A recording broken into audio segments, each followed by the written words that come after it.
Hello everyone. मेरा नाम ज़ुलेखा बानो है और मैं एक नई सीरीज़ स्टार्ट करने वाली हूँ जिसमें मैं नागरिक सुरक्षा संहिता 2023, भारतीय नागरिक सुरक्षा 2023 एवं पूर्व की सीआरपीसी 1973 का तुलनात्मक अध्ययन करने वाले हैं। इसके अंतर्गत हम आपको बताएंगे कि दंड प्रक्रिया संहिता में किन धाराओं को जोड़ा गया है, किन धाराओं को हटाया गया है और जो 9 नई धाराएं जोड़ी गई हैं उनके बारे में बताते हैं तथा 10 धाराएं एवं 5 उपधाराएं हटाई गई हैं उसका भी हम जिक्र करने वाले हैं। इसके अलावा कुल 39 नई उपधाराएं खंड जोड़े गए हैं, कुल 44 नए प्रावधान एवं स्पष्टीकरण भी जोड़े गए हैं तथा 177 प्रावधान संशोधित किए गए। कुल 35 स्थानों पर ऑडियो वीडियो इलेक्ट्रॉनिक वीडियोग्राफी साधन शुरू किए गए हैं। त्वरित न्याय प्रदान करने के लिए कुल 35 स्थानों पर समय सीमा का भी निर्धारण किया गया है। इन सभी को हम विस्तार पूर्वक पढ़ेंगे।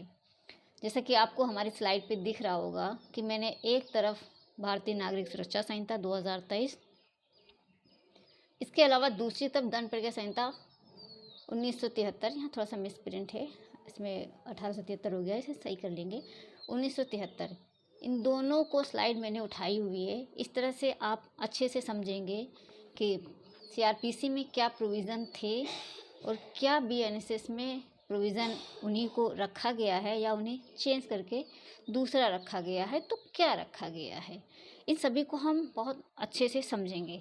इससे पहले थोड़ा सा इंट्रोडक्शन, चूँकि ये वीडियोज़ इंट्रोडक्शन पर्पज़ से बनाया गया है तो इसके बारे में थोड़ा सा आपको बताना चाहूँगी। उसके बाद में हम सीधे एक्ट पे आएंगे और आपको पूरे एक्ट का अच्छे से बताएंगे। देखिए, भारतीय नागरिक सुरक्षा संहिता, इसके अंतर्गत आता क्या है, संहिता। संहिता क्या होता है, दो शब्द आप सुनते होंगे, एक संहिता, एक अधिनियम। अधिनियम जो होता है वो किसी सब्जेक्ट के लिए होता है। संहिता जो होता है वो संपूर्ण माना जाता है। अधिनियम के प्रोविज़न अलग अलग बिखरे नज़र आ सकते हैं, ठीक है, लेकिन अपने आप में जो पूर्ण होता है वो संहिता होता है। ये नागरिक सुरक्षा संहिता है, ठीक है। इस संहिता में प्रावधानित है कि किसी अभियुक्त को अपराध करने के पश्चात कैसे न्यायालय में पेश किया जाता है, उसका कैसे विचारण होता है, कैसे उसके लिए निर्णय दिया जाता है, इन सब की प्रक्रिया का वर्णन इस संहिता के अंतर्गत किया गया है। ये जो संहिता बीएनएसएस है, ये एक ऐसा निकाय है जो अपराध के अन्वेषण, जांच और विचारण के साथ साथ अपराध को रोकने के लिए, उसके निवारण करने के लिए इन्हीं तमाम विषयों के संदर्भ में ये प्रक्रिया संहिता प्रस्तुत करती है। आपराधिक मामलों से संबंधित जितनी भी प्रक्रिया हैं वो आपको नागरिक सुरक्षा संहिता के अंतर्गत मिलेगी। जैसे कि सीआरपीसी, अगर हम सीपीसी की बात करें, सिविल प्रोसीजर कोड, तो उसमें सिविल से संबंधित जितना भी प्रोसीजर है आपको वहाँ देखने को मिलता है और ये दंडिक विधियों से संबंधित प्रक्रिया का उल्लेख आपको इस संहिता के अंतर्गत मिलता है। भारतीय संविधान का अनुच्छेद 21 के अंतर्गत यह एक मौलिक अधिकार है कि प्रत्येक व्यक्ति को केवल विधि द्वारा स्थापित प्रक्रिया के अनुसार ही उसके दैहिक स्वतंत्रता को छीना जा सकता है, अन्यथा नहीं।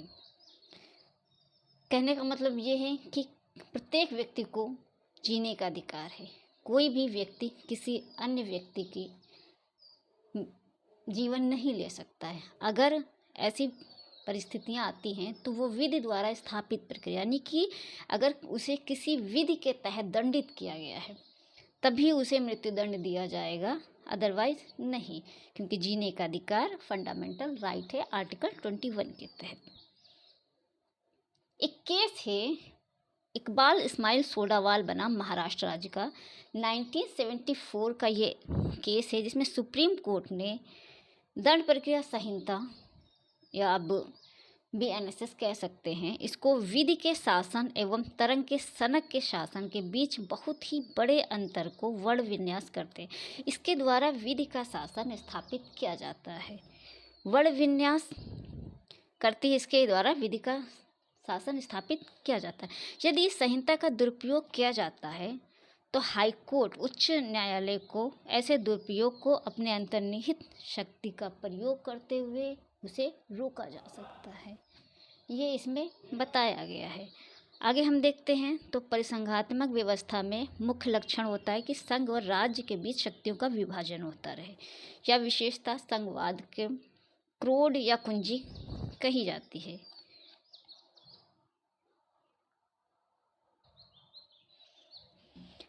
भारत के संविधान के अनुसूची 7 में शक्तियों का विभाजन बताया गया है, जिसमें 3 सूचियां बताई गई हैं: राज्य सूची, संघ सूची, समवर्ती सूची। बीएनएसएस समवर्ती सूची का विषय है। राज्य सूची में उन विषयों का उल्लेख किया गया है जिसमें विधि बनाने की जो शक्ति होती है वो राज्य की होती है। संघ सूची में विधि बनाने की शक्ति संघ को होती है, लेकिन समवर्ती सूची में होता क्या है कि इसमें संघ एवं राज्य दोनों ही विधि बना सकती है। तो ये अगर क्वेश्चन अराइज होता है कि बीएनएसएस किस सूची का विषय है, तो ये एक समवर्ती सूची का विषय है। और समवर्ती सूची में जो इसकी प्रविष्टि संख्या है वो 2 में इसका वर्णन किया गया है। अब हम आते हैं सबसे पहले तो देखते हैं, हम बीएनएसएस पढ़ रहे हैं तो इसके साथ साथ इसकी जगह पे पूर्व में सीआरपीसी थी, तो उसका इतिहास क्या है मुझे ये भी जानना बहुत ज़रूरी होगा कि हमें जानना चाहिए कि सीआरपीसी का निर्माण कैसे हुआ, किन उद्देश्यों की पूर्ति के लिए उसका निर्माण किया गया है, फिर क्या कमियां आ रही थी जो उसे हटा करके बीएनएसएस लाया गया। इन सभी बिंदुओं को हमें बहुत अच्छे तरीके से समझना होगा। चलिए हम आगे बढ़ते हैं। सबसे पहले हम देखते हैं सीआरपीसी का इतिहास।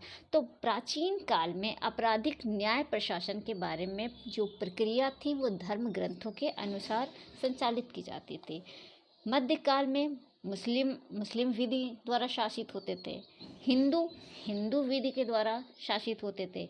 इनकी प्रक्रियाओं में तमाम विषयों को लेकर विरोधाभास था, क्योंकि दोनों के नियम काफ़ी डिफरेंट थे। अंग्रेज़ों के आने के बाद सन 1774 में कलकत्ता में एक उच्चतम न्यायालय की स्थापना की गई थी, जिसके प्रथम मुख्य न्यायाधीश जस्टिस एलिजा एम्पे को बनाया गया था। सन 1852 में क्रिमिनल प्रोसीजर सुप्रीम कोर्ट बनाया गया, जिसके तहत उच्चतम न्यायालय की आपराधिक मामलों की जो प्रक्रिया का उल्लेख है वो किया गया था। सन 1862 में सुप्रीम कोर्ट को समाप्त करके 3 प्रेसिडेंसी नगरों की स्थापना की गई, जिसमें मुंबई, कलकत्ता और मद्रास थे। इनमें तीनों जगहों पर उच्च न्यायालय की भी स्थापना की गई तथा 1865 ईस्वी में उच्च न्यायालय क्रिमिनल प्रोसीजर एक्ट बनाया गया। प्रांतों के लिए अंग्रेजों ने सर्वप्रथम 1861 में कानून बनाया, जिसे 1872 में पुनः बनाया। यह कानून केवल प्रांतों में लागू था। पूरे भारत के लिए प्रथम बार 1882 में इसका निर्माण किया गया। प्रेसिडेंसी नगरों एवं प्रांतों में लागू की गई व्यवस्था। इस सीआरपीसी में कुछ त्रुटि होने के कारण जो 1882 में बनी थी सीआरपीसी, उनको त्रुटि थी, इसलिए उन्हें निरसित करके एक दूसरी बार सीआरपीसी का निर्माण 1898 में किया गया।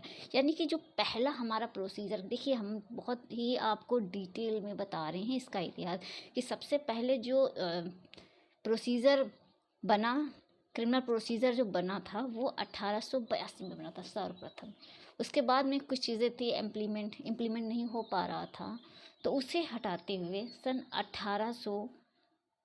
1898 में दूसरी बार सीआरपीसी का निर्माण किया गया था, जिसमें काफ़ी ये इसने बढ़िया काम किया था। इसमें टोटल जो अध्यायों की संख्या थी वो 46 थी और 565 धाराएं थी तथा 5 अनुसूची थी, जिसका अधिनियम संख्या 5 था। तीसरी बार जो सीआरपीसी बनी वो 1973 में बनी थी, क्योंकि सीआरपीसी 1898 की त्रुटियां एवं कमियों का पता लगाने एवं इसके समेकन हेतु केंद्र सरकार ने विधि आयोग को कार्य सौंपा। विधि आयोग ने अपनी 14वीं रिपोर्ट केंद्र सरकार को 1957 ईस्वी में सौंपी तथा यह सिफारिश की कि नई सीआरपीसी का निर्माण होना चाहिए। तत्पश्चात केंद्र सरकार ने विधि आयोग का यह कार्य सौंपा कि यह नई सीआरपीसी ड्राफ्ट तैयार करके भेजे। अब विधि आयोग ने क्या किया, विधि आयोग ने जो अपनी रिपोर्ट पेश की वो 41वीं रिपोर्ट थी। 41वीं रिपोर्ट में नई सीआरपीसी का खाका बनकर तैयार हो गया और वह केंद्र सरकार को सौंप दिया गया। केंद्र सरकार ने तत्कालीन गृह मंत्री, उस समय जो तत्कालीन गृह मंत्री थे वो रामनिवास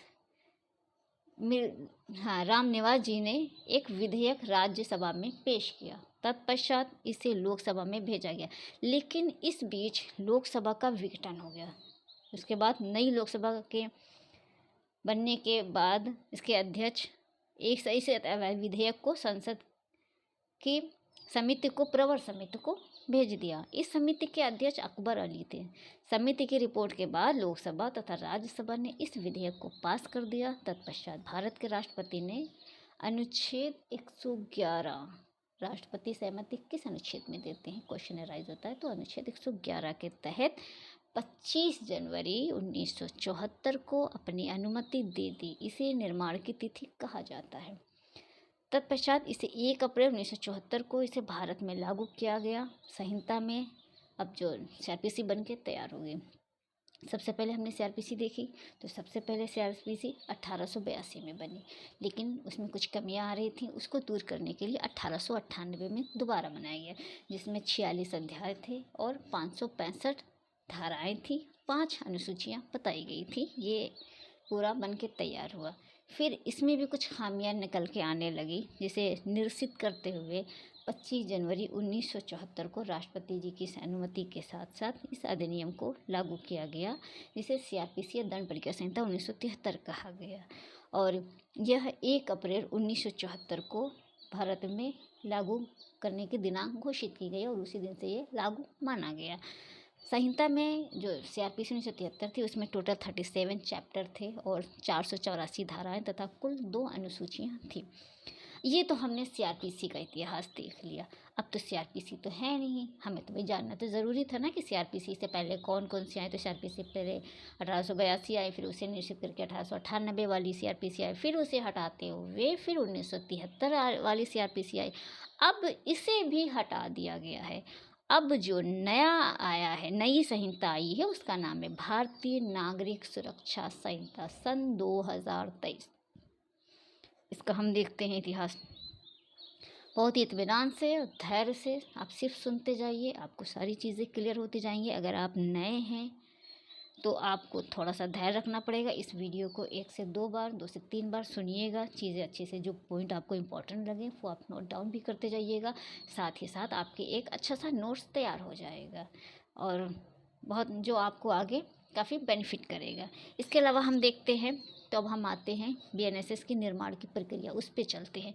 तो सन 2023 को सर्वप्रथम तत्कालीन गृह मंत्री कौन है, अमित शाह जी ने 11 अगस्त 2023, बहुत इंपॉर्टेंट डेट है, इसको आप नोट कर लीजिए।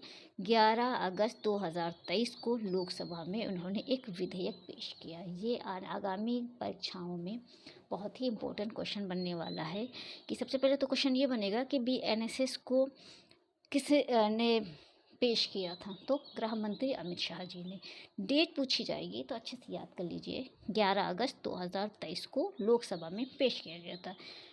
उसके बाद 18 अगस्त 2023 को राज्यसभा में पेश किया गया। इस विधेयक को लेकर दोनों सदनों में मतभेद था। 2 डेटें निकल के आई, पहले 11 अगस्त 2023 को लोकसभा में, दूसरी है 18 अगस्त 2023 को राज्यसभा में पेश किया गया। फिर इन दोनों में मतभेद स्टार्ट हो गया। आगे देखते हैं। इसी विधेयक को गृह कार्य संबंधी संसदीय स्थायी समिति को सौंपा गया।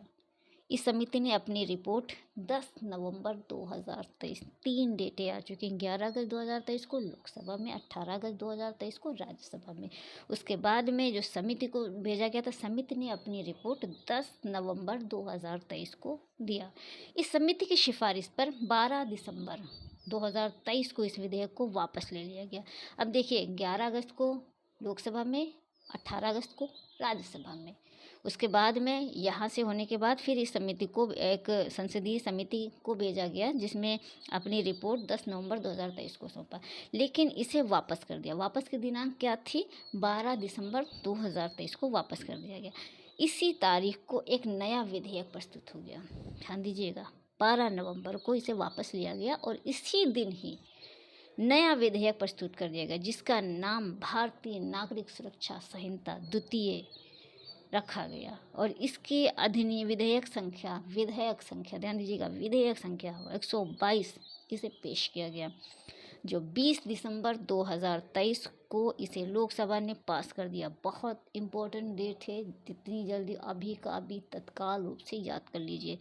20 दिसंबर 2023 को इसे लोकसभा ने पास किया, जबकि 21 दिसंबर को राज्यसभा ने, 20 को लोकसभा में पास हो गया और ठीक एक दिन बाद 21 दिसंबर 2023 को राज्यसभा में भी पास हो गया ये। उसके बाद 25 दिसंबर को तत्कालीन राष्ट्रपति द्रौपदी मुर्मू जी ने अपने हस्ताक्षर कर इस संहिता का निर्माण किया।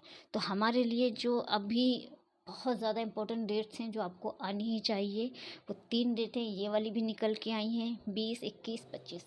20 दिसंबर को लोकसभा में पेश किया गया, 21 दिसंबर को राज्यसभा में और 25 दिसंबर को राष्ट्रपति की अनुमति प्राप्त हो गई। और अनुमति प्राप्त होते ही यह विधेयक एक एक्ट या संहिता बन जाता है। अब इस संहिता में हम देखते हैं चैप्टर की संख्या। सीआरपीसी के हमने आपको बताए थे ना, कितने अध्याय थे? 37 अध्याय थे, 484 धाराएं थी और 2 अनुसूची थी। याद है ना अच्छे से? Very good. आगे हम देखते हैं, अब बीएनएसएस में हम चैप्टर देखते हैं। तो बीएनएसएस में चैप्टर हो गए हैं 39, यानी कि 2 नए चैप्टर इसमें ऐड हुए। तो कौन कौन से नए चैप्टर ऐड हुए हैं? तो अभी आपने अगर सीआरपीसी पढ़ा होगा तो आपको याद आ रहा होगा। एक चैप्टर आपका था व्यतिकारी के संबंध में, चैप्टर नंबर 7 का, और दूसरा चैप्टर जो नया था वो प्ली बार्गेनिंग का था, जो चैप्टर अध्याय 21 का था। तो ये 2 चैप्टरों को जो ए करके थे, इनको पर्टिकुलर एक नया चैप्टर दे दिया गया, इसलिए इसमें 2 नए चैप्टर ऐड हो गए। धाराओं की संख्या देखते हैं, तो इसमें कुल धाराएं 531 थी, जहाँ पे 484 सीआरपीसी के हमने पढ़ी थी और यहाँ पे 531 धाराएं हो गए हैं, यानी कि धाराएं इसमें बढ़ गई हैं। तो बढ़ने का कारण क्या है? तो सिंपल सा समझिए, बढ़ने का कारण ये है कि उसमें हम देखते थे, जैसे पढ़ते थे 41 ए बी सी डी पढ़ते थे, ठीक है, और 105 ए बी सी डी पढ़ते थे, या 100 जो प्ली बार्गेनिंग थी, ठीक है, ये ए बी सी डी थी। अब इनको जो है पर्टिकुलर एक धारा में परिभाषित कर दिया गया, एक धारा में इनका उल्लेख कर दिया गया है, जिस कारण से ये इसमें जो धाराओं की संख्या है वो बढ़ गई है, 531 धाराएं हो गई हैं। और अनुसूची 2 उसमें भी थी, 2 इसमें भी थी। और ये इसके लागू करने की दिनांक भी पूछी जाती है, तो 1 जुलाई 2024 को यह लागू किया गया था, जिसका एक्ट नंबर 46 है। मैं आपको कुछ कीवर्ड फिर से रिपीट करा दे रही हूँ, अगर हम पूछें, अगर एग्ज़ाम में 100% बनेगा, इसलिए आप लोग तुरंत तत्काल रूप से याद कर लीजिए कि 20 दिसंबर को लोकसभा में यह विधेयक पेश किया गया और 21 दिसंबर को राज्यसभा में पेश किया गया। राष्ट्रपति की अनुमति कब मिली? तो 25 दिसंबर को। एक बार मेरे साथ रिवाइज करिए, अपने मन में बोलिए। लोकसभा में कब पेश किया गया? 20 दिसंबर को। राज्यसभा में कब पेश किया गया? 21 दिसंबर को। राष्ट्रपति की अनुमति 25 दिसंबर को मिली। तो इस तरह से ये तैयार हो गया। और इसके प्रवर्तन की तिथि क्या है? लागू होने की तिथि क्या है? तो 1 जुलाई 2024 को लागू होने की तिथि है। अब हम अगर देखते हैं इसकी उद्देशिका क्या कहते हैं, बीएनएसएस की उद्देशिका पे हम अगर हम बात करें तो इसकी उद्देशिका क्या कहती है? तो ये कहती है कि ये जो संहिता है, संहिता मतलब बीएनएसएस संहिता है ना, ये संहिता क्या करती है? इस संहिता का उद्देश्य संहिता को समेकन और संशोधन करना। समेकन मतलब होता है जैसे बहुत सी चीज़ें बिखरी पड़ी हों, उनको एक जगह इकट्ठा करना, ठीक है, मतलब जैसे बहुत सी चीज़ें उनको एक जगह समाहित करना, उसी को ही समेकन कहते हैं। समेकन और संशोधन करना है, पुरानी सीआरपीसी का उद्देश्य भी यही था। समेकन का तात्पर्य क्या है कि आपराधिक मामलों में लगभग सभी नियम इसी संहिता के अंतर्गत दे दिए जाए और इसके अंतर्गत बताया जाए। अब यहाँ पे मैं एक आपको बहुत सी छोटी चीज़ और मैं बताना चाहूँगी, जैसे संहिता तथा अधिनियम पूछा जाता है। संहिता क्या, अभी जैसे मैंने इसमें बताया ना, क्या बताया कि भारतीय नागरिक सुरक्षा संहिता, तो आप लोगों के जहन में आ रहा होगा कि मैम ये संहिता क्या है। अब जैसे हम पढ़ते हैं साक्ष्य अधिनियम या भारतीय संविधान अधिनियम, ट्रांसफ़र ऑफ प्रॉपर्टी एक्ट, तो ये अधिनियम, कहीं पे अधिनियम आ रहा है, कहीं पे संहिता क्या आ रहा है, ये दोनों शब्द कंफ्यूज करते हैं।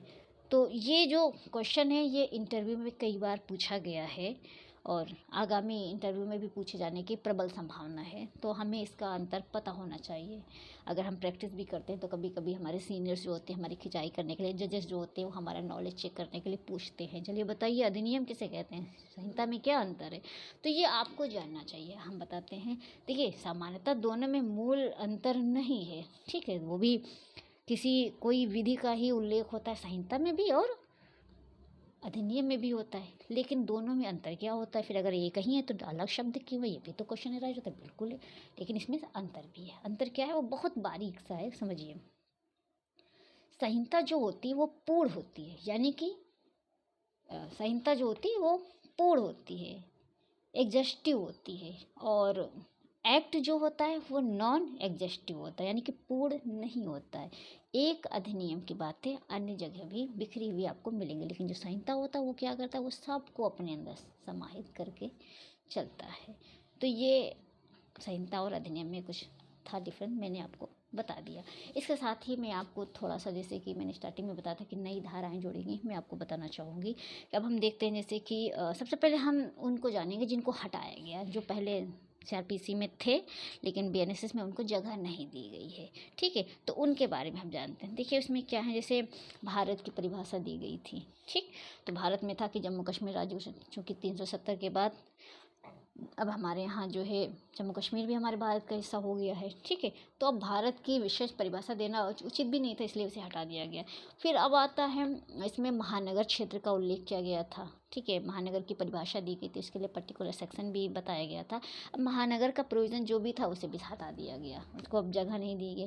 प्लीडर हटाया गया, विहित हटाया गया, महानगर क्षेत्र परिभाषित था उसे भी हटाया गया।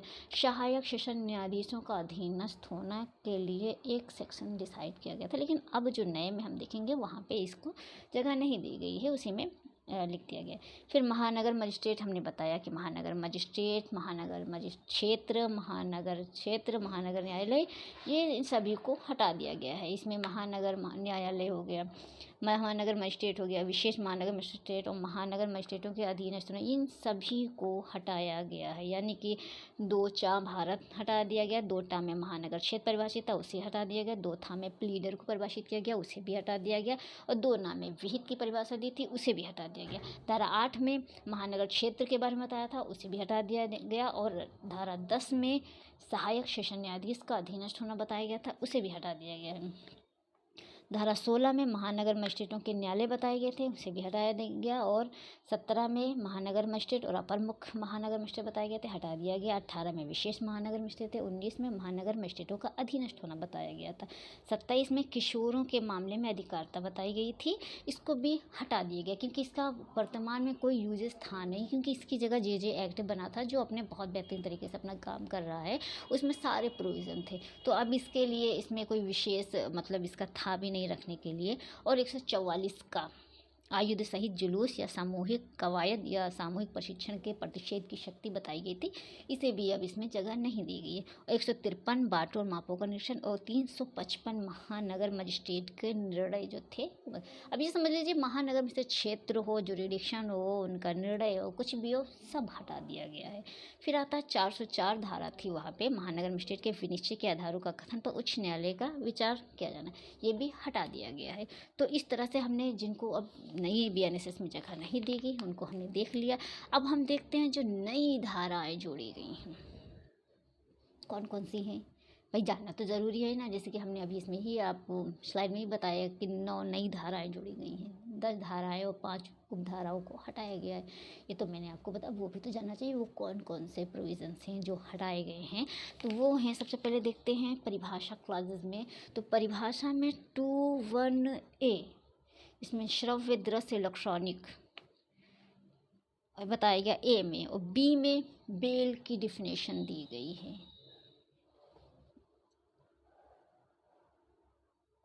बी में बेल की डिफिनेशन दी गई है, नई परिभाषा जोड़ी गई है। और 21D में जमानत पत्र को परिभाषित किया गया है, डी में घ में जमानत बताया गया।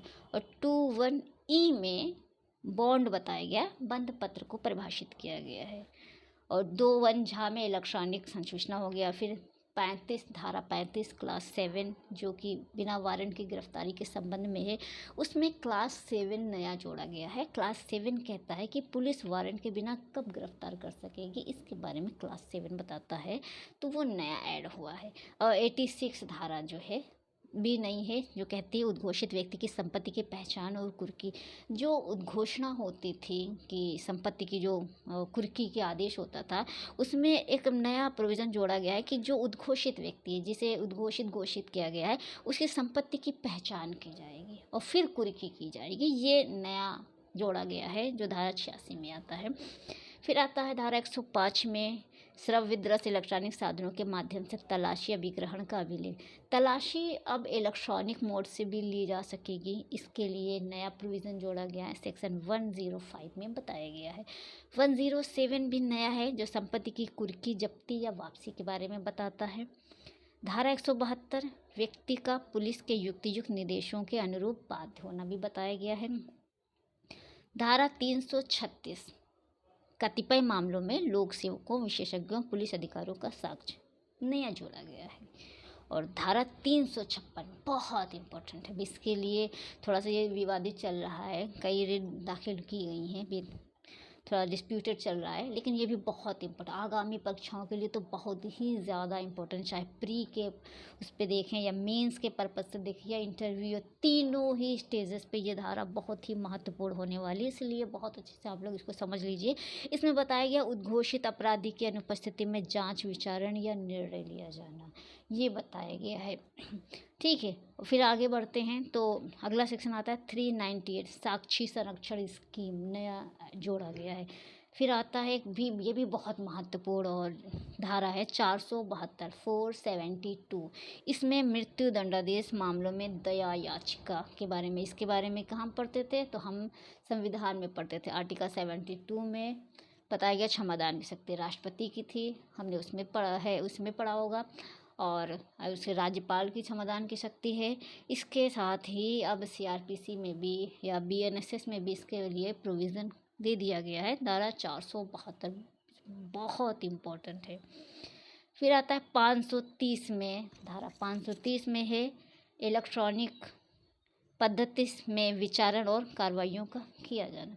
तो इस तरह से हमने सीआरपीसी का इतिहास देखा कि कैसे बनी थी। पहली सीआरपीसी 1882 में, फिर दूसरी सीआरपीसी 1898 वाली आई, फिर उसे भी रिपील करते हुए 1973 में सीआरपीसी का निर्माण किया गया, फिर अब उसे भी हटा दिया गया सन 2023 में, उसकी जगह भारतीय नागरिक सुरक्षा संहिता को ला के रखा गया है। तो इस तरह से मैंने इसका पूरा इतिहास हम लोगों ने देखा, इसका उद्देश्य लाने का क्या था वो भी हमने समझा, संहिता और अधिनियम के बीच अंतर क्या क्या थे इसको भी हमने जाना, और ना ये भारतीय नागरिक सुरक्षा 2023 में क्या क्या शब्दों को नहीं जोड़ा गया है, किन किन चीज़ों को जो सीआरपीसी में थे उनको हटाया गया है उसको भी हमने लिखा है, और नई जोड़ी गई धाराओं को भी हमने इसमें बताया हुआ है। तो इस तरह से ये हमारी आज की वीडियो इंट्रोडक्शन पर्पज़ से थी, ये हमारा परिचयात्मक था, हमने इसका इतिहास भी देख लिया, इसका परिचय भी अच्छे से समझ लिया। अब हम अगली वीडियो में सीधे एक्ट पे आएंगे और उसको हम अच्छे से धारावाहिक बताते चलेंगे, जिसमें हम आपको सीआरपीसी और दंड प्रतिक्रिया संहिता दोनों का तुलनात्मक अध्ययन कराने वाले हैं। आप लोग बहुत अच्छे से फोकस होकर फुल कंसंट्रेट के साथ क्लास में बैठिएगा, आपको बहुत ही लाभ होने वाला है और बहुत ही ईजी वे में हम आपको बतावेंगे, क्योंकि बेयर एक्ट की लैंग्वेज आपने देखा होगा काफ़ी क्लिष्ट लिखी हुई है, लेकिन कोई नहीं, आपको बिल्कुल भी टेंशन लेने की ज़रूरत नहीं है। बहुत अच्छे से सामान्य भाषा में हम आपको बताएंगे। इसके साथ साथ जो प्रैक्टिस में क्या क्या चलता है, क्या क्या है, हम आपको बेयर एक्ट साथ साथ जो प्रैक्टिस में होता है उसको बहुत ही अच्छे से सब साथ में बताएंगे अच्छे से। आपको हमारा ये वीडियो पसंद आया हो तो लाइक करें, शेयर करें। Thank you so much.